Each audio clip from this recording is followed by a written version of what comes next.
Bismillahirrahmanirrahim. Assalamualaikum warahmatullahi wabarakatuh. Perkenalkan, nama saya Yolanda Sabrina Salma, NIM 18016-014. Di sini saya tidak sendiri, saya ditemani oleh dua teman saya, ada Yuli Esmiati dan Dini Muktin Berlian. Di sini kami akan menjelaskan materi topologi bus. Sebelumnya saya akan memaparkan mengapa saya memilih topologi bus untuk yang akan kami presentasikan. Alasannya yaitu karena instalasi tergolong cukup mudah karena layout yang cukup simpel. Kemudian mudah untuk dikembangkan karena jika akan menambah klien maupun server tidak akan mengganggu komputer lain. Kecepatan pengiriman data yang tinggi dan irit biaya karena irit kabel. Selain itu, kami juga akan menjelaskan materi mengenai topologi bus ini seperti definisinya, kemudian jenis-jenisnya, ciri-ciri, karakteristik, cara kerja, dan kelebihan maupun kekurangan dari topologi bus itu sendiri. Langsung saja materi yang pertama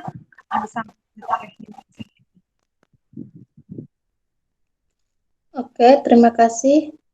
Di sini saya akan menjelaskan tentang definisi topologi bus.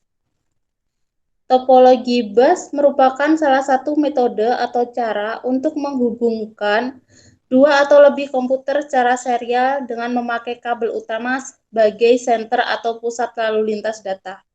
Topologi bus umumnya dipakai pada jaringan berskala kecil, di mana semua perangkat jaringan terhubung dengan kabel tunggal. Topologi bus menggunakan konektor T dan BNC serta sebuah terminator. Untuk media transmisi datanya, topologi bus menggunakan jenis kabel koaksial. Fungsi dari topologi bus itu sendiri adalah untuk menyambungkan dua atau lebih komputer supaya bisa berkomunikasi untuk saling menukar data. Jenis-jenis topologi bus. Next. Jenis-jenis topologi bus yang pertama adalah linear bus. Pada topologi jaringan berjenis linear bus, seluruh perangkat dalam jaringan tersebut terhubung pada satu kabel tunggal dengan dua titik akhir pada masing-masing ujung kabel. Yang kedua, distribusi bus. Pada jenis ini, ada cabang yang dibentuk pada kabel utama dan setiap cabang tersebut memiliki titik akhir sendiri. Singkatnya, distribusi bus adalah gabungan dari beberapa linear bus.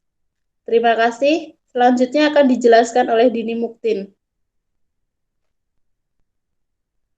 Baik, terima kasih. Di sini saya akan menyebutkan ciri-ciri topologi bus dan karakteristiknya. Yang pertama, ciri-ciri topologi bus merupakan teknologi lama yang disambungkan dengan satu kabel dalam satu baris. Tidak memerlukan peralatan aktif untuk menyambungkan terminal atau komputer.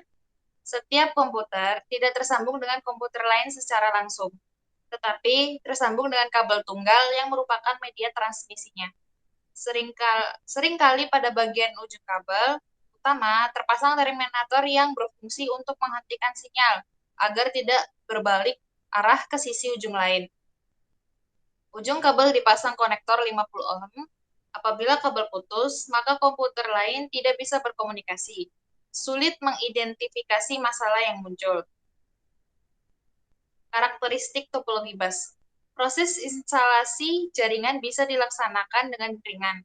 Adanya kabel utama yang fungsinya sebagai pusat lalu lintas data. Setiap node akan disambungkan secara serial dan ujung kabel utama akan dipasang terminator untuk menutupnya. Biaya yang digunakan untuk menggunakan topologi bus lebih murah. Paket data yang terkirim akan sering mengalami persimpangan dalam satu kabel. Seringkali terjadi kepadatan lalu lintas data di kabel utama. Jika terjadi kerusakan di salah satu node, maka jaringan akan down atau lemah.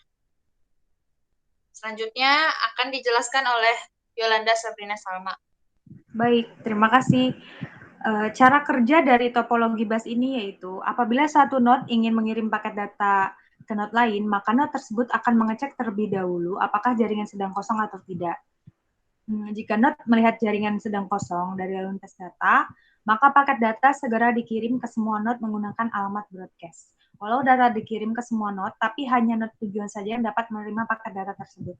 Apabila pada saat yang bersamaan ada paket lain yang sedang dikirim oleh node lain, maka akan terjadi collision atau tabrakan data. Bila hal tersebut terjadi, node dan jaringan akan berhenti mengirimkan paket data. Setelah berhenti, masing-masing node akan menunggu giliran untuk mengirimkan kembali paket data yang mengalami collision. Kemudian selanjutnya ada kelebihan dan kekurangan dari topologi bus. Kelebihan dari topologi bus ini yaitu rangkaian sederhana dan proses instalasi mudah dilakukan. Kemudian harga dan biaya pembuatan relatif murah. Tidak mengganggu perangkat pada jaringan lain dan satu kerusakan pada suatu jaringan tidak memengaruhi jaringan lainnya. Kekurangan dari topologi bus ini yaitu sulit melakukan troubleshooting kerusakan. Kemudian jaringan memburuk saat semakin banyak perangkat yang terhubung. Dan yang terakhir yaitu tidak berfungsi keseluruhan saat jalur utama rusak.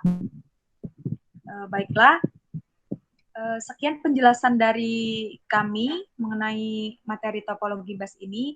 Jika ada pertanyaan atau kritik saran bisa tulis di kolom komentar. Untuk segala kekurangan kami mohon maaf. Terima kasih. Wabillahi taufiq walhidayah. Wassalamualaikum warahmatullahi wabarakatuh.